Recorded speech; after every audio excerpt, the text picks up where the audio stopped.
Muy buenos días a todos, bienvenidos a nuestro hogar, a esta nuestra casa, donde el Señor siempre nos acoge con lazos y brazos de amor. Así que vamos a disponer también nuestro corazón para escuchar la palabra del Señor. Amén. Hoy tengo una porción muy hermosa, muy profunda para compartir con ustedes, así que requiero su máxima atención. Yo voy a poner todo mi esfuerzo en hacer algo tan profundo y tan hermoso, que sea sencillo para captarlo, porque vamos a hablar del ABC del cristianismo. Y a manera de ejemplo, quiero que todos tengan un poco de idea de lo que vamos a hacer. Me imagino que muchos acá saben nadar y tal vez otros no. A mí me encanta nadar, pero recuerdo que cuando estaba aprendiendo a nadar, cuando era muy pequeño, lo único que me gustaba hacer era sentarme al borde de la piscina y jugar con mis pies con el agua. ¿Cuántos han hecho eso? Creo que todos, ¿no? A mí me encantaba hacer eso cuando era niño, pero tenía pánico entrar a la piscina, porque no sabía nadar y sabía que si entraba me iba a ahogar. Peor ir a la parte profunda de la piscina, imagínense. Entonces yo, afuera de la piscina, mojando y chapoteando con mis pies, estaba feliz y tranquilo. Cuando comencé a aprender a nadar, ya entré a la piscina y literalmente fui como pez en el agua. Yo me acordaba cuando chapoteaba y no quería entrar y decía, ¿y cómo no era capaz de entrar a la piscina de lo que me he perdido y ahora puedo estar nadando aquí todo el tiempo? Y estaba feliz. Era una diferente manera de ver la cosa ya dentro de la piscina. Ya lo que hacía antes me parecía hasta absurdo, simplemente chapotear. Y me encantaba divertirme dentro de la piscina. Así que este ejemplo quiero que me tengan en cuenta, ¿de acuerdo? Porque vamos a volver a este ejemplo varias veces. Como les dije al principio, vamos a ver el ABC del cristianismo. 3 cosas muy sencillas. Primero vamos a ver cuál es nuestro problema, el problema de toda la humanidad. Se resume en una sola palabra: pecado. Es el problema de la humanidad. Vamos a hablar de la solución. ¿Cómo Dios solucionó nuestro problema? La obra de Cristo en la cruz. Por eso es uno de los motivos por los cuales tenemos una cruz aquí adelante, que siempre nos recuerda y nos va a recordar lo que el Señor hizo por nosotros. Pero vamos a ver también la prueba, porque vamos a entender a través de lo que Juan nos está hablando, la prueba de quién es nuestro Padre. Y vamos a ver si ha sido efectiva en nosotros la obra de salvación a través de Cristo Jesús. Abran sus Biblias en la primera carta de Juan, capítulo 3, versículos 4 al 9. Hoy vamos a ver 3 versículos ya estamos a la mitad de la carta de Juan. Primera carta de Juan, capítulo 3, versículos 4 al 9. Presten mucha atención a lo que Juan dice y las palabras que él utiliza. ¿De acuerdo? Primera carta de Juan, capítulo 3, versículos 4 en adelante. Dice la palabra del Señor. Y atentos. Todo aquel que comete pecado, infringe también la ley, pues el pecado es infracción de la ley. Y sabéis que Él apareció para quitar nuestros pecados, y no hay pecado en Él. Todo aquel que permanece en Él no peca. Todo aquel que peca no le ha visto, ni le ha conocido. Hijitos, nadie os engañe. El que hace justicia es justo como Él es justo. El que practica el pecado es del diablo, porque el diablo peca desde el principio. Para esto apareció el Hijo de Dios, para deshacer las obras del diablo. Todo aquel que es nacido de Dios no practica el pecado, porque la simiente de Dios permanece en él y no puede pecar, porque es nacido de Dios. Ok, son 6 versículos que tienen una profundidad para nuestra vida que necesitamos comprender. Hablamos de el principal problema de todos nosotros, el pecado. Y existen muchas analogías, digámoslo así, para poder comprender lo que es el pecado. Yo creo que las 3 más recurrentes son las siguientes. Pasarse de la raya. Es decir, está marcada una raya y ponemos un pie que está más allá. ¿Cuántos han participado en salto largo? Uno va corriendo, da 3 pasos largos y tiene que saltar. Pero si pisa la línea, es descalificado. Es como si nosotros constantemente pisáramos y pisáramos y pisáramos la línea. Entonces estamos descalificados. Otra analogía que generalmente se hace es errar al blanco. Es como que tenemos un blanco, pero estamos tan alejados de ese blanco que por más fuerza que pongamos en el arco, ni siquiera va a llegar. Otra analogía es no dar la medida. Es decir, hay una medida y nosotros por más que nos estiremos, aun cuando yo cargue aquí al pastor Alonso en mis brazos y nos estiremos los dos juntos, no llegamos. No damos la medida. Entonces el pecado es la raíz y los pecados el fruto. Y aquí voy a hacer un pequeño paréntesis. A veces no comprendemos esto desde la profundidad de la palabra del Señor. Una cosa es el pecado, con ese artículo, incluso en el idioma original, el pecado. Generalmente lo conocemos como el pecado original. ¿Sí? Es el pecado. Pero también hay una figura que son los pecados. Entonces, ustedes van a escuchar un poco más adelante que Dios cargó en Jesús el pecado del mundo, el pecado original. Pero también nos ha perdonado los pecados pasados, presentes y futuros. Y a veces no podemos unir esas dos cosas si nos salimos de la doctrina que el Señor tiene para nosotros. Una cosa es el pecado original, el pecado del mundo, lo que entró a través de Adán y todos nosotros lo tenemos porque se nos ha pasado de generación en generación. Todos hemos nacido con ese pecado, lo querramos o no. Pero ese pecado, el pecado como raíz, produce en nosotros otros pecados. Podemos mentir, podemos engañar, podemos robar, podemos matar. Ya son los pecados que son el fruto o la consecuencia de esta raíz, el pecado. ¿Reconoce? El pecado es la raíz y los pecados son la consecuencia o el fruto. La carta de Juan tiene un contexto muy interesante. Por eso es que se lo conoce a Juan como el apóstol del amor, ¿no es así? Y todo el contexto de la primera carta de Juan es siempre el amor. Entonces, acá también está hablando del amor. Porque el contexto de lo que Juan nos dice acerca del pecado está dominado por esto. Entonces, Juan nos dice, el pecar es lo opuesto, lo contrario al amor, pero al amor de Dios. Es como que, ¿se acuerdan el ejemplo que les di, no? Del salto largo. Es como si nosotros nos entrenáramos para el salto largo y como que creemos que ya podemos hacerlo sin pisar la línea. Pero de repente nos dan zapatos de payaso. ¿Alguna vez han puesto zapatos de payaso? Son mucho más grandes que nuestros pies. Intenten hacer el salto largo con zapatos de payaso. Inevitablemente van a pisar la línea. Y vamos a continuar siendo descalificados. Entonces el Señor nos da zapatos nuevos. Zapatos con la medida de su amor. Y esos zapatos no solamente nos permiten no pisar la línea, sino que automáticamente nos hace saltar antes de la línea, así que no vamos a pisar esa línea. El ejemplo de errar al blanco. Por más que tengamos un esfuerzo tremendo en nuestro arco, que es como nuestro amor propio, jamás vamos a dar en el blanco. Pero el Señor nos da un arco nuevo, un arco de su amor, con su amor, que con muy poco esfuerzo, pues Él lo hizo todo, permite que nuestra flecha no solamente llegue al blanco, sino de en el mero medio.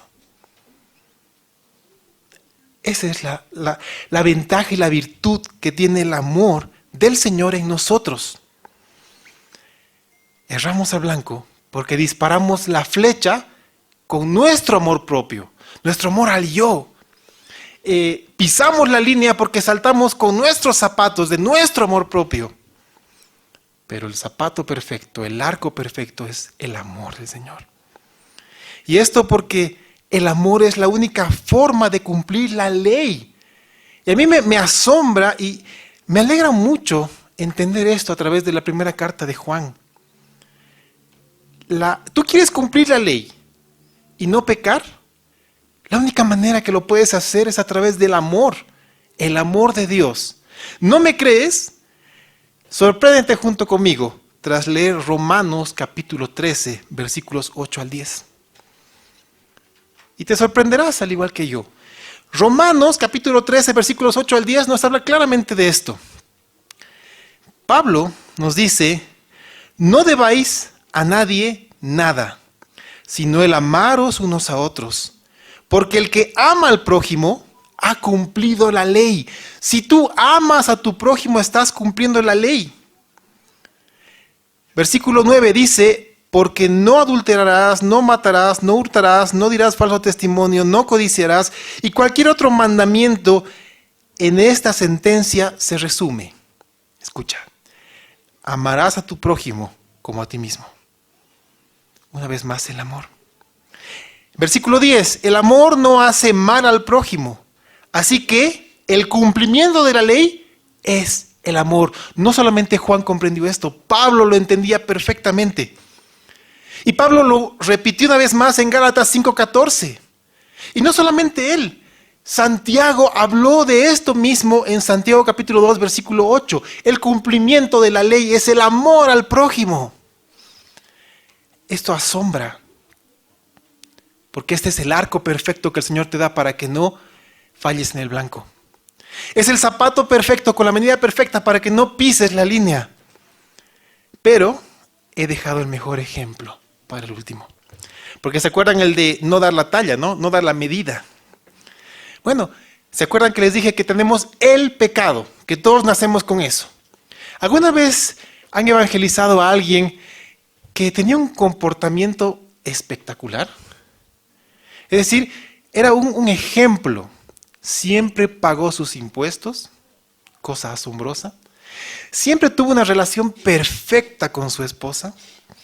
Siempre tuvo un trato ideal con sus hijos. Siempre fue un jefe amado y querido por todos. No mintió, no estafó, no robó, no fue político. Entonces, un crack, como dicen algunos. Entonces, cuando alguien le habla del Señor, él dice, pero yo no robo, yo no miento, yo pago mis impuestos. Entonces, a veces la gente no sabe cómo decirle que es un pecador. El ejemplo es sencillo. Uno puede pasar 90 años de su vida portándose bien, perfecto, sin haber cometido los pecados que cualquiera de nosotros puede cometer. Ni siquiera una mentira blanca. Llega la presencia del Señor. Y el Señor, yo he vivido 90 años perfectamente. No tengo nada en contra mía. Dios dice, perfecto, saquemos la medida. ¿Cuál es la medida de un Dios infinito? Una medida infinita. Entonces, nuestros 90 años de vida perfecta no son absolutamente nada delante de esa medida perfecta. Es más, si nosotros todos juntos, toda la humanidad, nos ponemos de acuerdo y vivimos 90 años perfectamente, uniendo los 90 años de toda la humanidad que haya existido hasta el día de hoy, jamás podremos llenar esa medida. Jamás lo podremos hacer. ¿Me comprenden? Ese es el pecado. Es no dar la talla. Entonces el pecado no es un tema de pequeñas faltas o errores cometidos, como hoy en día se quiere enseñar. Va mucho más allá. El hecho de pecar desde el punto de vista de Juan es ponernos del lado del enemigo de nuestras vidas, es decir, de Satanás. ¿Sabes qué nos dice Dios en su palabra? Si tú pecas, te estás poniendo del lado de Satanás y me estás despreciando. Así que es algo mucho más grave que eso. Es mucho más grave que una simple desobediencia a la palabra de Dios. Dice la palabra que no mintamos, pero es que si no le decía que ya estoy llegando, se iba a enojar. ¿Cuántas veces hemos hecho eso? Si no le decía que le quedaba muy bien, se iba a molestar conmigo. Entonces es una mentirita blanca. No es simplemente desobedecer la palabra.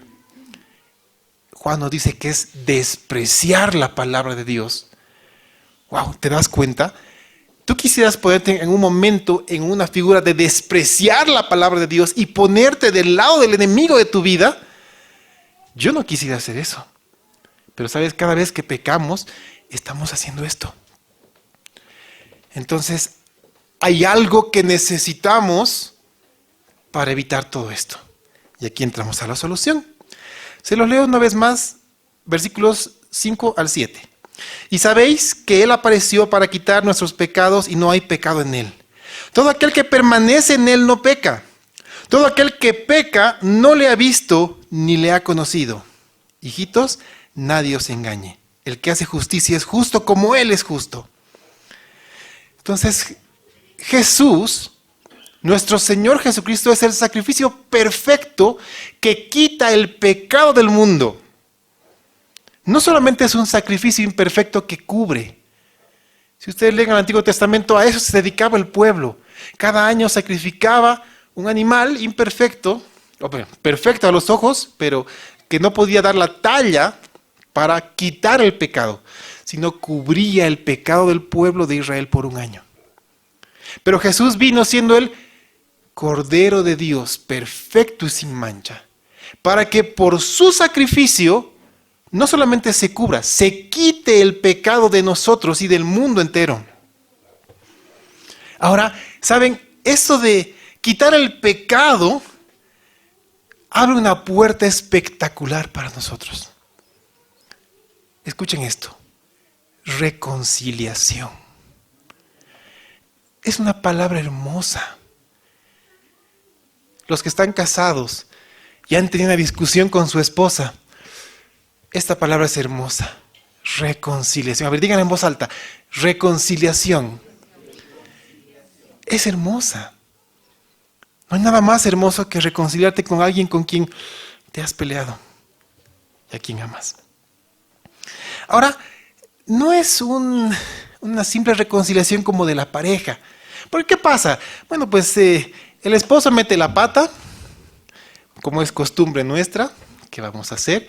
Y la esposa, experta en señalar todo lo que no hemos hecho o lo que hemos hecho mal, nos dice, mira, tú has hecho esto me has lastimado así, has dicho esto. Entonces tú bajas la cabeza y dices, sí, mi amor, perdón.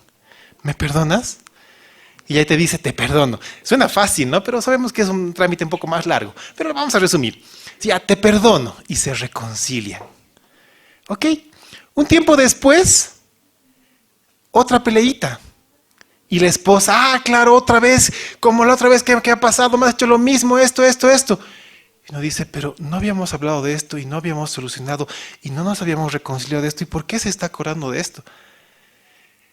La solución, ¿cuál sería para que la reconciliación sea perfecta? ¿Saben cuál sería? Acudir a la agencia de hombres de negro, buscar a la gente K, pedirle su neuralizador y flasharle a la esposa y decirle, no ha pasado nada. Esa sería la solución, pero sabemos que no es real.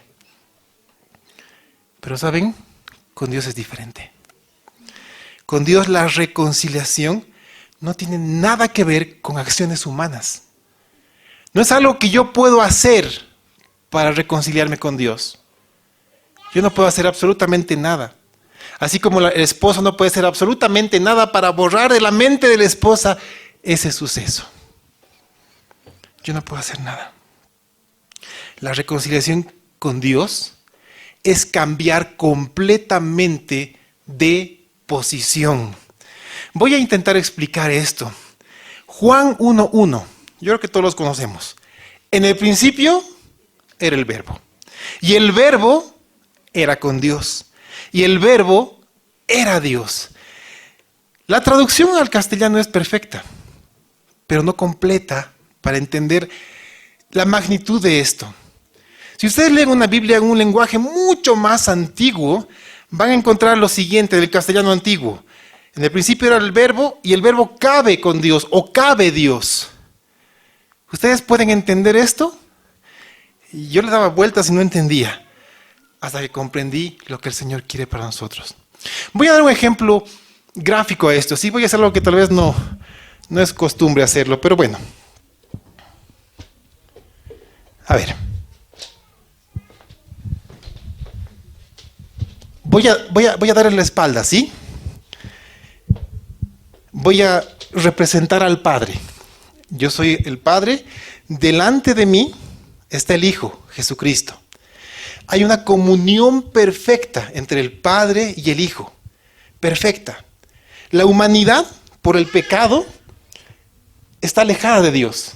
Y Dios le da la espalda a la humanidad por el pecado. Entonces, el Padre envía a Jesús al mundo. Jesús se encarna. Y sabemos lo que pasa con Jesús. Jesús es crucificado. Y dice Isaías que el Padre cargó en Cristo el pecado del mundo. Y en ese momento en el cual Jesús en la cruz del Calvario cargaba el pecado del mundo, nuestro pecado, por el pecado que viene el Señor, no podía haber comunión entre el Padre y el Hijo. Ustedes van a notar que siempre en los evangelios Jesús se refiere al Padre como Padre mío, Abba Padre. Pero el momento en el que Jesús está en la cruz, Jesús clama y dice: Dios mío, ¿por qué me has desamparado? ¿Por qué no Padre? ¿Por qué no Papito? Porque en ese momento la comunión entre el Padre y el Hijo fue quebrada por el pecado que cargó en él. Entonces el Padre se da la vuelta. Y Él permite que la humanidad tenga un encuentro cara a cara con el Padre. Él permite, a través del sacrificio de Jesús, la reconciliación entre el Padre y la humanidad. Por eso dice, cabe con Dios. La comunión era perfecta. Pero por lo que Cristo hizo, la reconciliación fue perfecta. Porque el Padre volcó el rostro a nosotros. Y nosotros tuvimos acceso libre, gratuito, perfecto, puertas abiertas para reconciliarnos con el Señor. Dígame si eso no es algo hermoso que llena nuestra vida. Fue lo que el Señor hizo. Permitió en nosotros una reconciliación perfecta. Eso es lo hermoso de Juan 1:1. Juan comprende perfectamente eso. Entonces la reconciliación nuestra con el Padre es la consecuencia de la obra cumplida en la cruz del Calvario. Es la consecuencia de aceptar por fe que quien moría en la cruz fue Dios, nuestro Señor Jesucristo. Romanos 5, versículo 10 nos dice: porque si siendo enemigos fuimos reconciliados con Dios por la muerte de su Hijo, mucho más estando reconciliados seremos salvos por su vida.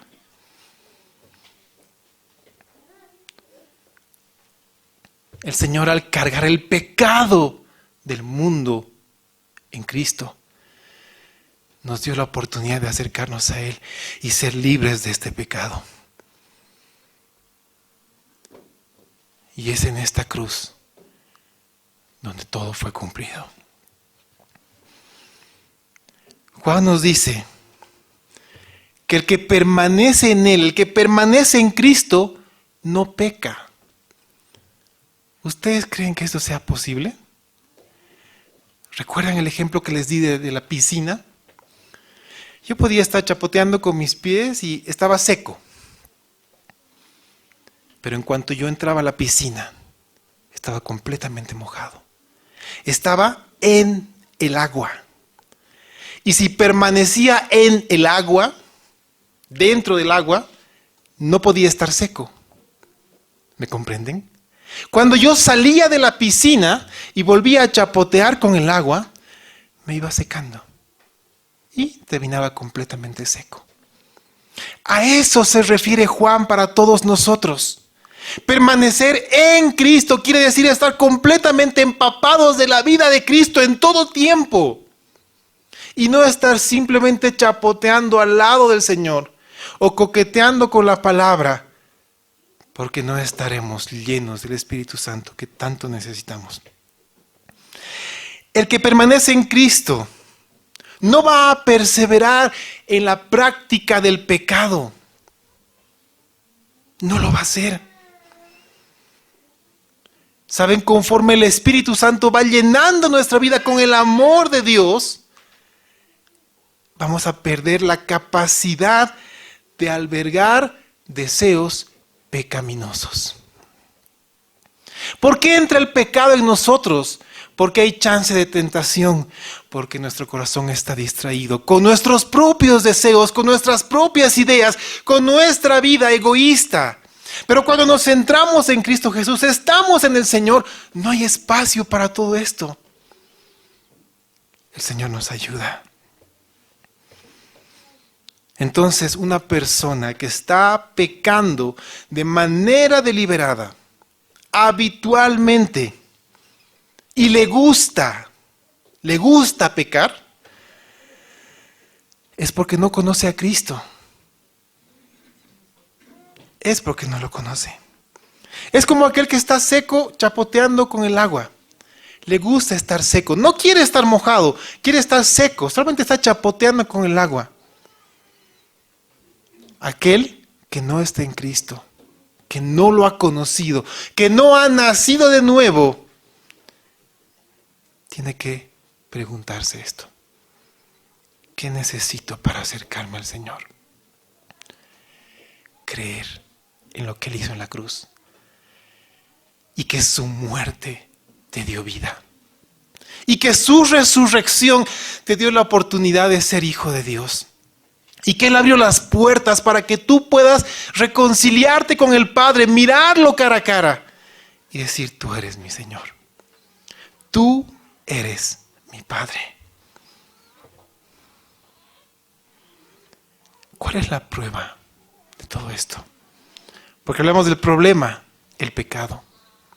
Hablamos de la solución, la obra de Cristo en la cruz. ¿Cuál es la prueba? Una vez más leemos primera carta de Juan 3, versículos 8 al 9. Dice: el que practica el pecado es del diablo, porque el diablo peca desde el principio. Para esto apareció el Hijo de Dios, para deshacer las obras del diablo. Todo aquel que es nacido de Dios no practica el pecado, porque la simiente de Dios permanece en él, y no puede pecar, porque es nacido de Dios. Ok. A ver. Dice: el que practica el pecado está demostrando su verdadera naturaleza. ¿A quién le pertenece? Al diablo. ¿Por qué decimos practicar? Aquel que practica el pecado es aquel que le gusta vivir en el pecado. Es como el ejemplo de la piscina, aquel que le gusta estar fuera de la piscina seco. Ahí le gusta estar y disfruta estar seco. Es como el pecador que le gusta pecar y disfruta pecar. Pero cuando entramos a la piscina y sabemos y aprendemos a nadar, disfrutamos estar en el agua. Así como podemos disfrutar estar en Cristo y nos alejamos del pecado. Entonces, aquel que le gusta el pecado es porque en realidad no ha habido un cambio en él. No ha habido esa regeneración que dice Pablo en la carta a los Corintios, capítulo 5, versículo 17. Porque está practicando el pecado constantemente. En cambio, un creyente que ya ha entrado y está en Cristo, no va a practicar el pecado. No es una costumbre en él. No es una costumbre. porque ya no está en su naturaleza. Aborrece el pecado. Él practica las cosas que reflejan el carácter de Dios. Lo que al Señor le gusta, eso hace. Porque ha nacido de Dios, así de sencillo. Hermanos míos, necesitamos hoy hacer la prueba. ¿Quién es nuestro Padre? Juan virtualmente está repitiendo lo que Jesús ya dijo antes. Cuando él habló con los judíos y les dijo en Juan capítulo 8, versículo 34, de cierto os digo, que todo aquel que hace pecado, esclavo es del pecado. Pero fue un poco más allá y en el versículo 44 dijo, vosotros sois de vuestro padre el diablo, y los deseos de vuestro padre queréis hacer. Él ha sido homicida desde el principio y no ha permanecido en la verdad, porque no hay verdad en él. Cuando habla mentira, de suyo habla, porque es mentiroso y padre de mentira. ¿Saben? Hay una idea que se ha comenzado a regar por el mundo entero, de que todos somos hijos de Dios. No es cierto. Sí, todos pueden ser criaturas del Señor, porque fuimos creados. Pero solamente el que cree en Cristo Jesús, en la obra que él hizo en el Calvario, por fe, tiene el derecho de ser llamado hijo de Dios. Todos los demás son esclavos del pecado e hijos de Satanás. ¡Wow! Es algo fuerte. Es algo que debería estremecer nuestro cuerpo. Porque si tú eres creyente, un día fuiste hijo de Satanás. Y de eso te libró el Señor. ¿Y tú quieres que las personas a las cuales amas con todo tu corazón continúen en esa condición? Yo no lo creo. Necesitamos llevarlos a la cruz de Cristo, para que sea el Señor Jesucristo reconciliando a nuestros seres amados que aún no tienen al Señor en su corazón, para darles vida nueva y hacer de ellos una nueva criatura. La idea de Juan no es que la persona que ha nacido de nuevo, es decir, de Dios, nunca va a cometer actos pecaminosos. Sino, lo que Juan dice es que no vamos a persistir en el pecado. Dios ha quitado de nosotros el pecado y nos ha dado una nueva naturaleza. Pero aún cargamos con la vieja naturaleza y esa va a querer todavía pecar. Pero nosotros podemos luchar y alimentar a lo que tenemos, a lo que el Señor nos ha dado. Así que como creyentes podemos ser tentados y podemos caer en la tentación. Juan también dice que si decimos que no hay pecado en nosotros, somos mentirosos. Así que todos los que estamos acá, comenzando por mí, hemos pecado y vamos a pecar. No se sorprendan por esto. Sorpréndanse si no volvemos al Señor. Y animen al hermano a volver a Cristo y arrepentirse. Si nosotros somos realmente del Señor, vamos a estar de acuerdo con Él. Como vimos también tiempo atrás. Estar de acuerdo con el Señor es confesar nuestro pecado, decirle, Señor, tú dices que mentir es pecado y yo he mentido y me arrepiento. Ayúdame a no hacerlo más. Saben, hermanos, yo creo que es un tiempo nuevo para nosotros, para todos nosotros, de ser no solamente liberados del pecado, sino de empaparnos por completo en el Señor Jesucristo, tener su fuerza y vencer al mundo, porque Él ya lo ha vencido. Es tiempo. Es tiempo de que nosotros podamos disfrutar, vivir libres, deliberadamente contrarios al mundo y al pecado. Es tiempo de hacerlo. Este mundo necesita una generación nueva, una generación que se levante y diga, sí, Cristo es mi Señor. He sido reconciliado con el Padre. El Padre es mi Padre, porque Él me ha dado el derecho de ser su hijo. Yo no quiero pecar porque amo a mi Señor. Yo no quiero pecar porque amo a mi prójimo. Y el Señor me ha dado su amor. Por eso cuando Juan dice, y no puede pecar, está hablando de una imposibilidad moral y ética. ¿Saben qué quiere decir esto? Que yo no voy a pecar porque sé que lo que estoy haciendo lastima a mi Padre. Yo no voy a pecar porque sé que lo que voy a hacer va a lastimar a otro hijo de Dios, alguien que Dios ama profundamente. Y el momento en que lo haga, me voy a arrepentir y voy a pedir perdón y voy a cambiar mi actitud. Otra manera de expresar esto es decir que aquel cuya vida es gobernada por la ley del amor de Dios, no va a practicar el pecado. Y esto es una realidad de nosotros. El siguiente domingo vamos a hablar de este punto. Pero yo quiero que quede claro en nosotros. Nuestro problema es el pecado. La solución, Cristo Jesús en la cruz del Calvario, reconciliándonos con el Padre. La prueba es que hemos nacido de Dios, y porque hemos nacido de Dios, estamos en Cristo Jesús, empapados de Él, y aborrecemos el pecado.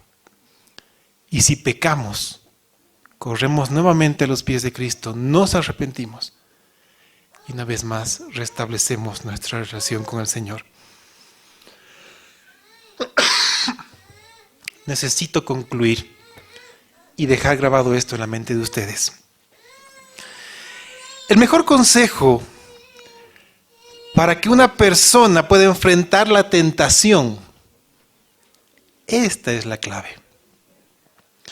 Cuando alguien dice, ¿cuál es el mejor? ¿Qué consejo me puedes dar tú para enfrentar la tentación y no pecar porque no quiero pecar porque amo a mi Señor? A veces como seres humanos, ¿qué hacemos?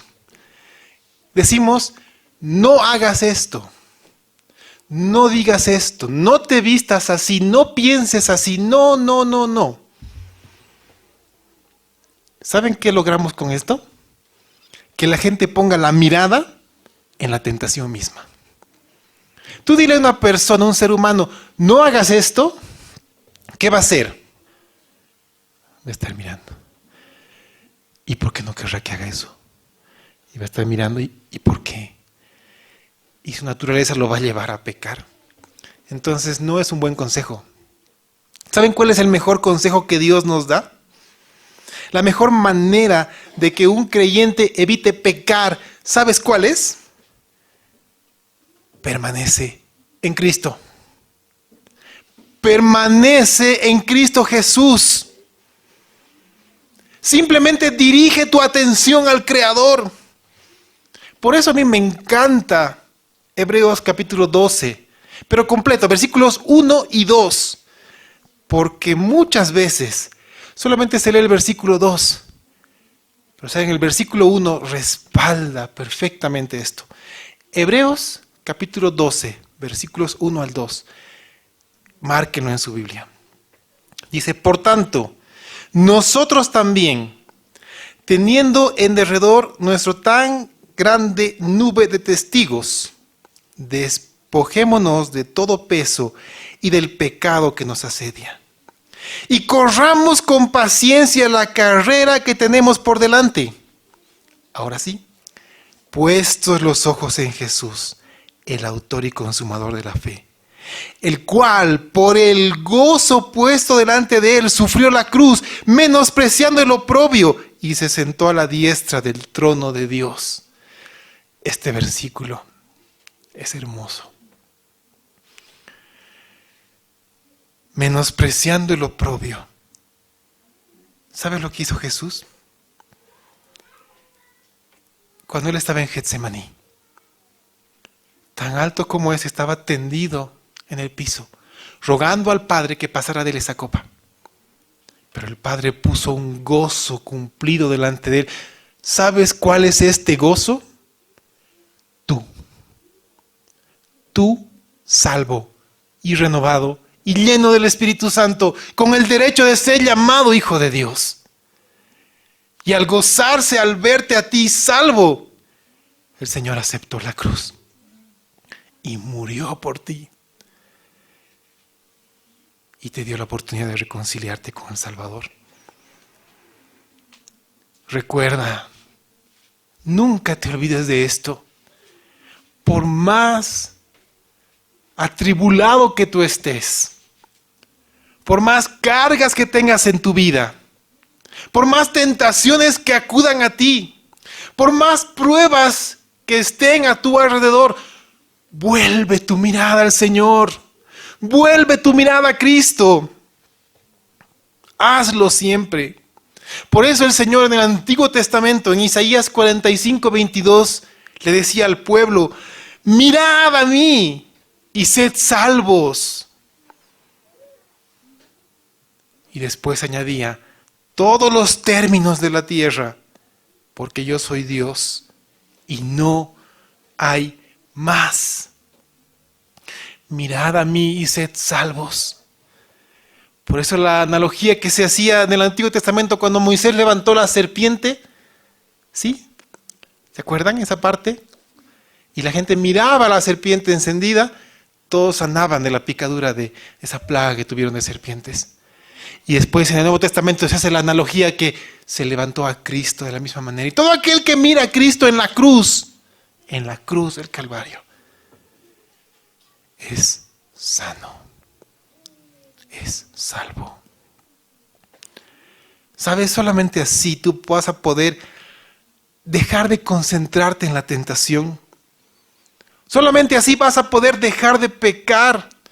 Si tú llevas tus circunstancias a los pies de Cristo, solo ahí te vas a dar cuenta que no tienes argumento alguno en contra del amor de Dios. No tienes argumento. Tú puedes ir a los pies de Cristo y decirle: Señor, tu palabra dice que ame a mí, a mi enemigo, que ame a mi prójimo, que ame a todos. Pero sabes, esta persona es muy difícil de amar. No sabes cuánto daño me ha hecho, yo no puedo amar. Y tú miras una vez más al Señor en la cruz, al Cristo crucificado, y puedes cruzar tu mirada con Él. Y Él te dice: yo lo amo. Lo amo tanto que he dado mi vida por Él. Y tú no puedes ponerte en una posición de juicio y dejar de amar a quien yo amo. No hay argumento. No hay argumento. Tú puedes decirle: Señor, tu palabra dice que debo perdonar, pero no sabes cuánto daño me ha hecho esa persona y no quiero y no puedo perdonar. Y tú cruzas la mirada con el Cristo crucificado. Y Él te dice: yo lo he perdonado. Por eso he dado mi vida por Él. No hay argumento una vez más. Tú puedes decirle: Señor, yo no puedo. Señor, ya no puedo. Esta situación es más grande que yo ya no puedo. Y vuelves a mirar al Señor crucificado. Y Él te dice: todo lo puedes en mí porque yo te fortalezco. Todo lo puedes porque yo estoy contigo hasta el fin del mundo. Porque tú has puesto tu fe en mí, te dice el Señor. Y Él llena tu vida con todo lo que tú necesitas. Pueden venir las pruebas más fuertes, pero el Señor te da la fortaleza. Pueden venir las tentaciones más grandes, pero el Señor te da la puerta para que puedas huir de ellas. Con el Señor siempre estarás de victoria en victoria, si tan solo permaneces en Él. Amén. Ese es nuestro Señor. Empápate de Él y verás que no podrás pecar porque tanto amas al Señor que no quieres lastimarlo.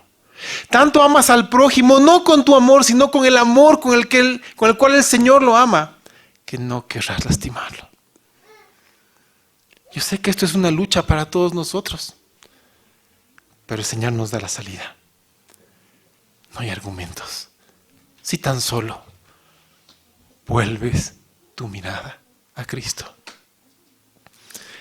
Sabes, en verdad es muy difícil de entender. Yo creo que nunca podremos comprender en este mundo, hasta cuando estemos en la presencia del Señor, cuánto en realidad le costó a Cristo morir en la cruz por nosotros. Y no estoy hablando simplemente de los padecimientos físicos, que sabemos que fueron los más tormentosos. Estoy hablando de ese momento en el cual Jesús clamaba: Dios mío, ¿por qué me has desamparado?